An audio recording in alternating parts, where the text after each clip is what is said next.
Welcome back. You know what it is. Let's hop into it. Alright, first one. We are doing Mothman. Almost harmless. In Norway, and probably other places too, we have something called forest terror. I have experienced it myself. It's when you walk in the forest and you inexplicably feel something is out there, and you just have to run away. With stories adding to that, it is no wonder you would feel terrified in a forest that is probably as lovely as any other. It also serves as a way to explain why people get scared by imagination alone. I used to be a traveling repairman. I went to Point Pleasant 3 times. I met a couple who saw the Mothman. They were serious. They said the creature followed their car at high speeds. The one lady's dad was driving. Even he was scared. I later on talked to a preacher who saw the Mothman perched on a fence. Ever since it sat there, no green growth will grow around there where it was sitting. He showed me the spot. Spooky. As loud as sound. I think these giant bird, moth-type creatures that everyone has said they've seen are actually Thunderbirds. They see these creatures that have light-reflecting eyes that glow red. Plus, they're so big that it makes it look like they're standing up on human-type legs. If you're not familiar with Thunderbirds, check into them. It's worth it, in my opinion. I don't think it's Thunderbirds when it comes to Mothman. When it comes to Thunderbirds, those reports seem massive, where like Mothman seemed like he was 6 foot, 7 foot, maybe a little taller. Yeah, I don't think it's that. I see the comparison with the big wings. Get out of here. What you doing? Packady 8002. If you look at the chronology of the events experienced by local people and the paranormal investigator leading up to the bridge disaster, it's difficult to simply dismiss. Whether it is a shared psychosis, preternaturally warning of a tragedy, or what, it's hard to deny something was going on there. Indeed. Yeah, a lot of weird stuff happened right prior to the bridge collapsing. And then the thing was, everything seemed to stop right after that. Like tragedy. So that's kind of weird. Randall Crawford, 4141. Let's see. There was a story that interested me about the Mothman. A man and his sister went to go look for him. They really didn't think they would find anything. They went to an area of the woods where it was rumored it was seen there. They yelled for it to show itself, and it did, in a physical form like flesh and bone. So they got the hell out of there. They thought they left it behind, but they didn't.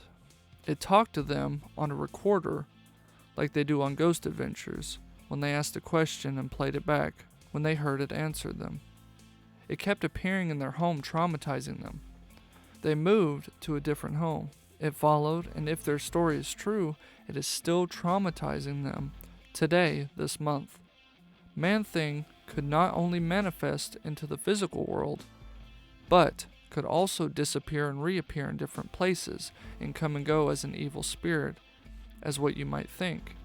So my question is, just where are these voices and spirits at? Another dimension? Time traveling a different plane? A being that of an energy force that can manifest and disappear at will. Another story is a large wolf that appeared friendly at first, then went to eat their calf. So the man shot it with a high-powered rifle. A piece of flesh came off, but it didn't seem to hurt it. As he repeated to shoot it, it ran off. The flesh they found was rotted like it had been dead for quite a while. I think these things have something in common with the supernatural realm. If this theory is true, they cannot be killed. They are not alive, with a living body as we are. Investigating strategy should take this point into consideration. Solomon was told by an angel. That angel called Solomon a square, I bet. Solomon was told by an angel how to have power over demons, and it had to do with Solomon's seal, the symbol he used when he was king. Food for thought, stay safe, and say your prayers. The large wolf he was talking about, I'm pretty sure that deals with Skinwalker Ranch when the Shermans owned it. I don't know anything about the whole appeared friendly at first. I think it was maybe Terry, or I can't remember both of the Shermans, but he was going through his fields. He saw this wolf traveling his land. I guess the wolf lunged at one of the cows or whatever, or calves, what have you. Apparently calf. Lunged at one of the cows or calf. Got it by the head. He shot it with a .357, I guess, mag, I'm pretty sure. And it didn't do anything. Then he pulled out a deer rifle and then shot it. And supposedly maybe multiple times, and then it ran off. Yeah, I'm pretty sure he's talking about Skinwalker Ranch there. Creepy stuff out of there. Let's do some Jersey Devil. Let's see if we can find some good stuff on y'all. Link Season Master. I actually have a strange story regarding the Jersey Devil. Back when I was in middle school, the topic had come up in a conversation on the bus to and from school one day, and a particular kid told the rest of us a variation of the legend that has stuck with me in my head to this day. In his version, rather than just to curse the child and proclaim it to be the devil, Mother Leeds repeatedly pleaded for the child to be a devil, as punishment to her husband for impregnating her 13 times. That's fair. That's fair. That poor woman. She's just popping them out. And after its birth and its subsequent transformation, the Jersey Devil, instead of just fighting back against attempts to restrain it, outright massacres the entire family and everyone else who was present before fleeing. However, 2 of Mother Leeds' 12 other children managed to avoid detection by hiding under their beds, surviving the slaughter. And to top it all off, the boy telling the tale claimed to be directly descendant from one of the 2 survivors, effectively making him related to the Jersey Devil. Now, he was being honest. Was this a family legend that he took far too seriously, or was he just making it up, as most of us on the bus believed him to be at the time? In retrospect, I would not be surprised either way if he actually believed every word, and or if he was lying through his teeth. But regardless, it left quite the impression on me, and to this day I remain convinced that it has the potential to serve as the basis of a truly great horror story. And who knows? Maybe one day I'll try painting it myself. Though if someone beats me to it, I only ask that you do this premise justice. Alright, you hear that? If anyone accidentally, or hears that, if anyone writes that, do the premise justice, guys, come on. And credit Link Season Master, okay? Man, that's neat. Shimyaja 8934. I live right across the Delaware River, and when I was younger, we'd explore the Barren with our ATVs.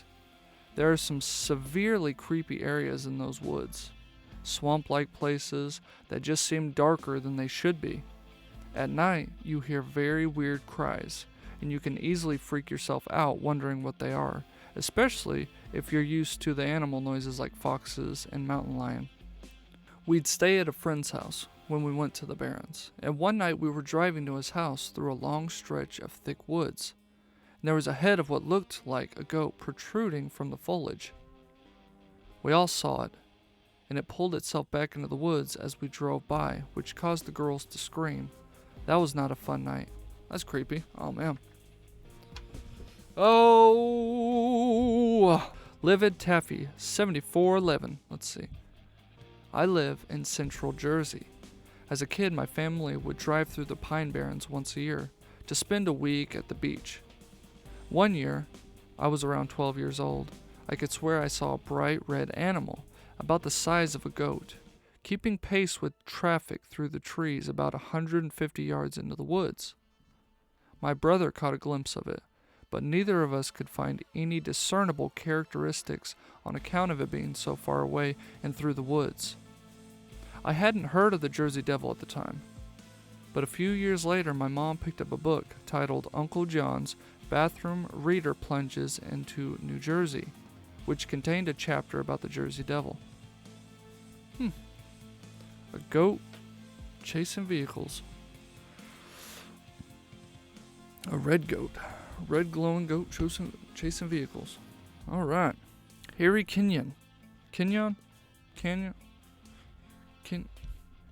Harry. There we go. We'll call him Harry, okay? My grandmother was a warden, born 1896, and used to tell me about a week of the sightings. She had 2 encounters, one involving the family horse barn, and a second in their firewood. She really mostly spoke of the hysteria at the time. She also said sometime in the 30s or 40s had another thing where they thought they saw it. We used to go to the Winding River campground, and way back there was a scout camp. Girl Scout in summer and the boys in the winter, and we heard the screaming back there. While I always thought it was the older kids messing with us younger ones, sounds like he wasn't done with his tale. Okay, well that kind of cut off abruptly. Alright. While I always thought it was older kids messing with us. That's it. Or the underdog tour. I had the experience of being homeless in the heart of the Pine Barrens. While it was spooky at night, I never got a bad vibe. I do believe I encountered the creature. I was sleeping beneath the trees one night and awoke to take a leak. Something jumped down out of a nearby tree, and it was way too heavy to be a small animal. It honestly sounded like someone dropped a grizzly bear from the top of a pine, and I instantly froze up. I considered that it could have been a black bear, but I didn't hear any footsteps after the thud or any noises at all, actually. I would expect a bear to at least run away. Within the next couple of weeks, I woke up to see a large figure standing near me in the woods, just watching. It looked like it might have had a deer-like head, but it was much larger than a deer. If that was him, I consider him to be a protector. I actually slept easier thinking he was there. That's creepy. See, that one's creepy. Okay, that one's good. I like it. Check out werewolves. Let's do werewolves, guys. You guys like werewolves? I like werewolves. Psychic Arts Studio 2729. Oh, psychotic? Oops, maybe it's psychotic. Yeah, we'll go with that. Psychotic. Okay. A few years ago, while driving a back road in Vermont at 1 to 2 a.m., when we spotted something dark in the headlights. Roughly 50 feet ahead was this solid dark mass, looked to be waist high at the max, possibly slightly shorter, but the few things we both remember the most is its stance. It was so weird and unorthodox in its movements that by the time we crept closer and closer in the car, with high beams illuminating the creature, now it was just 10 feet or less from the car. And it was shaped kinda like a dog or a wolf. But more than anything, my very first word was Wolverine. My girl had never seen a Wolverine, so she had no idea what this thing was. But it was doing these weird circles while kind of eyeballing us. Even at possibly 80 pounds, its mannerisms were causing us to panic. We had never seen an animal more like this. Think of a bulldog, thick and wide, very muscular frame where muscles were visible through the fur. I remembered its forearms on its front legs were kind of bowed inward, but the thick part of the leg must have been as big as my upper arm. And it wasn't huge, we're talking 3 foot tall or so, probably 3 foot wide. Weight isn't possible because of its weird body, but to me it looked like a 100-pound nasty Wolverine with a canine head all black. It would not leave. On this dirt road, it kept circling out in front of us, almost daring us to get out to investigate. I'm in love with the paranormal, and I was convinced we were looking at something nobody or very few people have ever seen before. Man, I wish I had a camera. We started beeping at it because at this point we were scared for our lives. Even inside a locked car, this thing was giving us bad vibes. Something told us if it wanted to get in, it could. This whole thing lasted 2 minutes. And as soon as it started to walk off the side of the road very slowly, as burly and rugged as this thing looked. All I remember is how slowly it moved, and it eyeballed and taunted us for the entire 2 minutes. Once we got home, I showed her a Wolverine, and she said that's it. I ended up talking to a field biologist about this the very next day. He made it very well known that it's impossible that it was a Wolverine. I said, well, it's either an 80-plus pound, extremely big, burly, massive, nasty-looking Wolverine, or it's a werewolf. He jokingly said it would be more likely to be a werewolf than a Wolverine in Vermont. I still to this day wonder what it is, but I am so thankful we were inside the car. Had we been on foot, I had this overwhelming feeling we would have been slaughtered. Anyways, that's my story. Man, that's nuts. Susan Dollaran, 9543. Ireland had stories of werewolves too, but unlike their continental brethren, they never became completely bestial. They were considered to be protectors of travelers, women, and children. They were also called upon to go to war by their chieftains. Holy moly. Could you imagine going to war and then seeing a werewolf on the front lines? I'd drop my pike and run. Oh man. That's nice. Guys, we got learned. That's cool. We got learned. Look at us go. Tourville. I seen something like this in my upper bedroom window off another house part when I was about 3 or 4 years old. I've never forgotten all these years. I was sitting on the edge of my bed with my jewelry box, watching the ballerina go around to the music. It shocked me to the point where I swear I damaged my vocal cords. Keep in mind, this was the early 60s. It didn't so much have a full dog face, but the look was similar that looked dry and full of hair. Long hair all over. It crouched there and looked at me. I slowly got up and went downstairs and told no one. I only past recently have been able to talk about it. Seeking Truth 87. I dated a guy who believed he was a werewolf. He also believed that he had an evil spirit in him. This guy had been through a lot in his childhood, from foster care to adoption to back to foster care. Maybe because of trauma, he made all these things up to feel better and feel safe in a world that was unsafe. I can say that he did have super strength compared to other people, but I never saw him become a werewolf or anything like that. He did have a great sense of smell and direction and hearing.